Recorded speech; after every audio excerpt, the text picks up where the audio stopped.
చేయండి, నీతిని షేర్ చేయండి. సైరా తెలుగు న్యూస్ టీవీని సబ్స్క్రైబ్ చేయండి. 1 2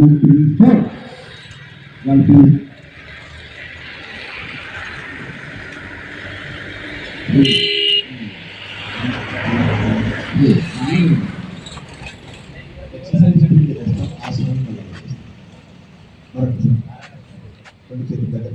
1 2 3 4 అంటాను 4 1 2 3 1 2 3 4 next balancing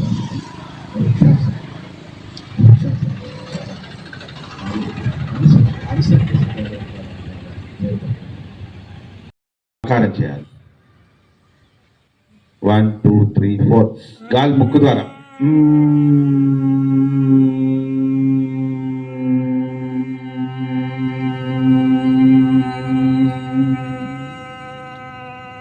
మళ్ళా గాలి ఉంచండి. మళ్ళా మకారం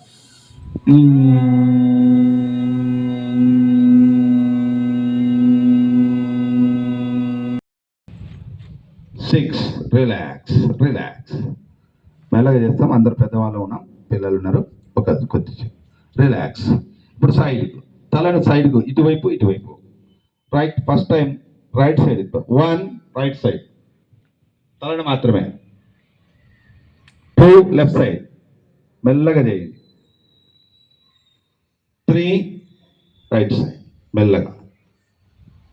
4 మళ్ళీ ఇటు side. 5 Narayana English medium school Saibaba Nagar Nandyal నందు 11వ వార్షికోత్సవ యోగా సెలబ్రేషన్స్ జరుపుకోవడానికి ఎంతగానో సంతోషిస్తున్నాం. అందరూ విచ్చేసిన దాన్ని బట్టి అందరికీ కృతజ్ఞతలు తెలియజేస్తున్నాం. ఇక్కడ మన నంద్యాల ప్రముఖులందరూ మరి టీడీపీ తరపు నుండి, మరి బీజేపీ తరపు నుండి, మరి ఎంఈఓ ఆఫీస్ నుండి, ఆర్టీసీ ఆఫీస్ నుండి వచ్చిన పెద్దలు ప్రముఖులందరికీ పేరు పేరున మేము నమస్సుమాంజలు తెలియజేసుకుంటున్నాము. ఈ 11వ వార్షికోత్సవ యోగా సెలబ్రేషన్స్ యొక్క విశిష్టత ప్రతి ఒక్క విద్యార్థికి, ఉపాధ్యాయులకి, మరి ఇక్కడ ఉన్న పబ్లిక్ అందరికీ మేము తెలియజేసి వారిని ఏ విధంగా వారు పౌష్టికంగా లేకపోతే మానసికంగా దృఢంగా ఉండాలి, రోజు వారి ఆరోగ్యాన్ని ఎట్లా పెంపొందించుకోవాలి అన్న విశిష్టను మేము ఒక వెన్యూగా దీన్ని ఇవ్వడాన్ని బట్టి మేము ఎంతో సంతోషిస్తున్నాము. వచ్చిన వారందరికీ మా కృతజ్ఞతలు. నమస్కారాలు. ఈరోజు ఈ నారాయణ ఇన్స్టిట్యూషన్లో మమ్మల్ని పిలిచినందుకు చాలా సంతోషం. స్వార్థం కూడా ఉంది. ఇక్కడ యాక్చువల్గా ఇక్కడ వచ్చిన తర్వాత పర్సెంటేజ్ ఆఫ్ ఫిట్నెస్ ఎంత ఉందని తెలుసుకోవడానికి ఒక అవకాశం దొరికింది నాకు. మేము ఇక్కడ ఉన్న వాళ్ళందరికీ కూడా అందరికంటే కూడా వయసులో పెద్దవాడిని అనుకుంటున్నాను. నా వయసు 75 సంవత్సరాలు. మిగతా స్టేజ్ పైన ఉన్న వాళ్ళు కూడా అడిగినాను, 75 ఎవరు కనపట్లేదు. ఇక్కడ అందరూ కూడా అందరికీ నేను వయసులో పెద్ద అనిపించింది. తర్వాత నేను యోగాలు చేస్తానా లేదా అని కొద్దిగా భయం వేసింది మొదట్లో. తర్వాత అంటే నా స్వతహా నేను ఇంట్లో కూడా చేసుకునే అలవాటు ఉంది కొద్దిగా. ఎక్కడ నేను గురువు దగ్గరికి వెళ్ళలేదు. ఇది డాక్టర్, నేను చిన్నపిల్లల వైద్యులు కాబట్టి నేను కొద్దిగా స్వతహా ఇంట్లో చేసుకునే అలవాటు ఉంది కాబట్టి దాదాపు నేను 80 నుంచి 90% వరకు నేను చేసినానని ఒక తృప్తి ఉంది. తృప్తి కాదు, దానివల్ల నాకు మనస్థైర్యం దొరుకుతుంది. నా ఆరోగ్యంగా ఉన్నానంటే మన ధైర్యం ఉన్నట్లయితే ఇంకా కొన్నాళ్ళ పాటు మనం ఇంకా బాగుంటామనే ఒక ఆలోచన కూడా, ఒక ధైర్యము, కాన్ఫిడెన్స్ వస్తుంది మనకి. ఆ విధంగా చేయడానికి ఈ ప్రోగ్రామ్ చాలా దోహదపడింది. తర్వాత ఇంకా మెడికల్గా చెప్పాలంటే చాలా ఉన్నాయి. ఇక్కడ సేపు చెప్పొచ్చు, ఇక్కడ టైం కూడా ఉండేది, ఎండలో ఉన్నాం మనం అందరము. కానీ 2-3 విషయాలు చెప్తాను. ఒకటి ఏంటంటే ఈ యాక్చువల్గా రెస్పిరేటరీ డిసీజెస్ ఉన్నాయి. మన వైటల్ కెపాసిటీ అని ఉంటుంది. మన లంగ్ కెపాసిటీని వైటల్ కెపాసిటీ అంటారు. మీరు లంగ్ కెపాసిటీలో ఎప్పుడైతే పెంచుకుంటారో దానివల్ల మన ఆక్సిజనేషన్ బాగా దొరుకుతుంది. అంటే ఎప్పుడైతే మన ఉచ్ఛ్వాసం మీరు ప్రాణాయామం అన్ని ఎక్సర్సైజ్ చెప్పారు కదా, దానివల్ల మన లంగ్ కెపాసిటీ వైడల్ బాగా పెరుగుతుంది. పెరగడం వల్ల ఈ బ్లడ్ లో యొక్క ఆక్సిజన్ శాచురేషన్ పెరుగుతుంది. ఎప్పుడైతే ఆక్సిజన్ శాచురేషన్ పెరుగుతుందో మన సెల్స్ కూడా ఈ ఆక్సిజన్ మన బ్లడ్ ద్వారా పోతుందని మీకు అంతా స్టూడెంట్స్ అందరికీ కూడా. కాబట్టి దానివల్ల ఆక్సిజనేషన్ ఎక్కువగా బాగా ప్రక్రియ జరుగుతుంది, మెటబాలిజం బాగా జరుగుతుంది. కాబట్టి మన యొక్క లాంగివిటీ ఆఫ్ లైఫ్ కూడా పెరగడానికి కూడా చాలా ఉపయోగపడుతుంది. తర్వాత మీరు చాలా ఆసనాలు, ప్రతి దానికి కూడా ఒక్కొక్క యొక్క విశిష్టమైన ఉపయోగం ఉంది. ప్రతి దానికి మీ మోకాళ్ళ నొప్పులకు కానీ నడుము నొప్పులకి ఈ సర్వైకల్ స్పాండిలైటిస్ కామన్ ప్రాబ్లం ఈ మధ్యకాలంలో ఎక్కువగా మేము చూసేది. చిన్న పిల్లల నుంచి పెద్దవాళ్ళు కూడా ఎక్కువగా వస్తుంటారు. నాకు మెడల నొప్పులు, భుజాల నొప్పులు, ఏళ్ళు తిమ్మిళ్ళు పడుతున్నాయి, కాళ్ళు తిమ్మిళ్ళు పడుతున్నాయి. ఎందుకంటే ఈ ప్రెషర్ సింప్టమ్స్ అంటారు. ఎప్పుడైతే మేడం ముందుగా ఈ మధ్య కాలంలో మనం అంతా గమనించుంటాము, ఈ సెల్ ఫోన్ కల్చర్ ఒకటి, తర్వాత టీవీ కల్చర్ ఒకటి, మన సిస్టమ్ ముందు కూర్చోవడం ఇది ఎక్కువ కామన్ అయిపోయింది. ఎస్పెషల్లీ ఈ సాఫ్ట్వేర్ ఇంజనీర్స్ వాళ్ళంతా కూడా ఉదయం నుంచి సాయంత్రం బాండ లేబర్స్ కదండి వాళ్ళంతా. వాళ్ళు గంటల కూడా ఒకటే పోస్చర్లో కూర్చొని సాయంత్రం లోపల వాళ్ళంతా అలసిపోతున్నారు. మెంటల్ ఫెటిగ్ వస్తుంది. ఈ విధంగా సమస్యలు వస్తున్నాయి. అలాంటి వాళ్ళకి ఈ యోగా ఎక్సర్సైజ్ చేయడం వల్ల చాలా ఉపయోగపడుతుందని కూడా నా భావన. కాబట్టి ఇవన్నీ మనం చేసుకుంటుంటే తర్వాత ఇంకోటి ఏమిటంటే మీరు అనులోమం, విలోమం, కపాలపాటి అనేది వండర్ఫుల్ ఎక్సర్సైజ్ అండి. ఆ కపాలపాటి చేయడం వల్ల రోజు నేను కూడా చేసే అలవాటు ఉంది. ఆ కపాలపాటి ఉదయాన్నే చేసినట్లయితే మన కడుపులో ఏదో గ్యాస్ ఉంది అదంతా బయటకు పోతుంది. అదంతా బయట కొట్టేస్తున్నాం అన్నప్పుడంతా. అదేవిధంగా మీరు ఎవరికైతే రెస్పిరేటరీ డిసీజ్ ఉంటాయి, ఎక్కువ జలుబు, ఈ మధ్య కామన్ ఎక్కువ ఎయిర్ పొల్యూషన్ ఎక్కువ ఉండడం వల్ల మనకి ఎక్కువగా జలుబు, దగ్గు ఇవన్నీ ఎక్కువగా కామన్ అయిపోతున్నాయి. అవి వాటి నుంచి ఉపశమనం పొందాలంటే కంపల్సరిగా ఈ అనులోమం అని ఉంది కదా, ముక్కుతో పెంచడం వదలటం ఇవన్నీ చేయడం వల్ల మీరు ఎప్పుడైతే లోపలి శ్వాస తీసుకున్న తర్వాత కొద్దిసేపు శ్వాస లోపల పెట్టడం వల్ల అది వేడవుతుంది.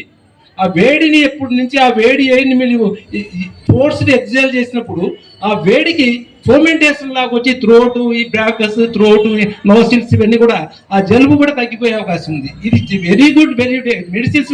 ప్రతిదానికి ఏ మెడిసిన్ అయినా ఎక్కువ డోసులు వాడితే పాయిజన్. కాబట్టి మీరందరూ కూడా చిన్న వయసులో నుంచి కూడా ఇది అలవాటు చేసుకున్నట్లయితే ఈ జలుబు రుగ్మతలు కానివ్వండి, ఈ పోస్టల్ డిఫెక్ట్స్ కానివ్వండి, వీటిని కూడా మనం తప్పించుకోవడానికి చాలా ఉంది. చెప్పాలంటే చాలా ఉన్నాయి. డైట్ గురించి చెప్పడానికి చాలా సంతోషపడతాను, కానీ ఇది సమయం లేదు. డైట్ అన్నిటికంటే కూడా మీరు ఎక్సర్సైజ్ చేయాలి, డైట్ కూడా మనం కంట్రోల్ చేసుకోవాలి. దాటికి డైట్ కంట్రోల్ చేసుకోవాలంటే నాలుకని కంట్రోల్ చేయాలి.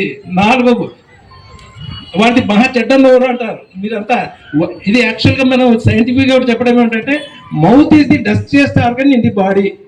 Mouth is the dustiest organ in the body. ముట్టిలో కంటే కూడా ఎక్కువ క్రిములు నోట్లో ఉంటాయంట. కాబట్టి ఆ నోరుని శుభ్రం పెట్టుకోవడం ఒకటి, తర్వాత నోరి మాటలు కూడా మీరు కంట్రోల్ చేస్తున్నట్లయితే అందరితో కూడా మంచిగా ఉండడానికి, మన ఆరోగ్యం రక్షించుకోవడానికి చాలా ఉపయోగపడుతుంది. కాబట్టి ఇట్లా చెప్పాలని కూడా మీ ఎప్పుడన్నా మీ ఈ మేనేజ్మెంట్ వాళ్ళు నాకు అవకాశం ఇచ్చినట్లయితే స్టూడెంట్స్ కూడా నిదానంగా చెప్పడానికి కూడా అవకాశం ఉంది. మరొకసారి అందరికి ధన్యవాదాలు. 11వ వార్షికోత్సవం అంటున్నాం. ఏంటికండి? యోగా పుట్టింది ఇప్పుడు కాదు, కొన్ని వేల సంవత్సరాల క్రితం పుట్టింది. మరి 11వ వార్షికోత్సవం ఏంటి? 11వ వార్షికోత్సవం ఏమంటే నరేంద్ర మోడీ గారు అధికారంలోకి వచ్చినాక యోగా యొక్క ప్రాధాన్యత పెంచడానికి మొత్తము మన దేశమే కాదు, మన దేశం యొక్క గొప్పతనం, యోగా యొక్క గొప్పతనం మన ఊరికే కాకుండా ప్రపంచ అన్ని దేశాలలో కూడా తెలపడానికని ప్రపంచ యోగా డే అని ఒక అనౌన్స్మెంట్ చేశాడు. జూన్ 21వ తారీఖున ప్రపంచంలో ఉండే దేశాలన్నీ 8 గంటలకు మీరు యోగా చేయాలి అంటే 178 దేశాలు ఒకే సమయంలో ఒకేసారి యోగా చేశారు. అందులో 54 ముస్లిం దేశాలు ఉన్నాయి. అంటే యోగా అనేది అది ఒక జీవిత ఇది. దాన్ని కులము, మతము, చిన్న పెద్ద, ధనవంతుడు, బీదరికము, బాగా చదువుకున్నవాడు, చదువుకోనివాడు అనే దానికి సంబంధం ఉండదు. అందరం చేయాలా, మన ఆరోగ్యం కాపాడుకోవాలి. మన వెనకల 2 ప్రముఖుల ఫోటోలు ఉన్నాయి. నరేంద్ర మోడీ గారు, ఒక పక్క చంద్రబాబు నాయుడు గారు. ఇద్దరు కూడా 74 సంవత్సరాలు దాదాపు పైగానే ఉన్నారు. కానీ వారు ఎంత యాక్టివ్గా ఉంటారు? కారణం ఏమిటి? రోజు యోగా చేయడం. యోగాలో వాళ్ళు తప్పనిసరిగా కొద్ది టైం కేటాయించడం. అందుకే వారు అంత ఆరోగ్యంగా ఉన్నారు, అన్ని కార్యక్రమాలు చేస్తున్నారు. తర్వాత ఈరోజు ఏదో యోగా సెలబ్రేషన్ డే లేకుంటే ఇదనేది కాకుండా ఈ ఒక్కరోజు చేయాలా, ఇంకా వదిలేయాలా కాదు. ఈరోజు మనం ఏమైతే నేర్చుకున్నామో మన గురువులు నేర్పారు, చాలా చక్కటి యోగా ఇవి నేర్పారు. అవి మనం ఇంటికాడ ఎట్లా అభ్యాసం చేయాలా ప్రతిరోజు. మనం ఒక్కరం కాదు, మన కుటుంబ సభ్యులందరినీ కూర్చోబెట్టుకొని మన పిల్లలు, మన ఇంట్లో ఉన్న ఆడవారు, మగవారు అందరం కూర్చొని చేస్తే మన కుటుంబంలో కూడా ఏ సమస్యలు లేకుండా పోతాయి. కాబట్టి ఈ విధంగా అంత గొప్ప చరిత్ర ఉన్న యోగాను, అంత గొప్పదైన యోగాను మనం వినియోగించుకోకుండా ఏదో అనిపోతున్నారు. నేను ఒక చిన్న ఈ ఒక్క పాయింట్ చెప్పేసి వదిలేసాను. నిన్న నేను కంటి డాక్టర్ కాడికి వెళ్ళాను. నా ముందరనే ఒక అబ్బాయి కూర్చున్నాడు, డాక్టర్ టెస్ట్ చేస్తున్నాడు.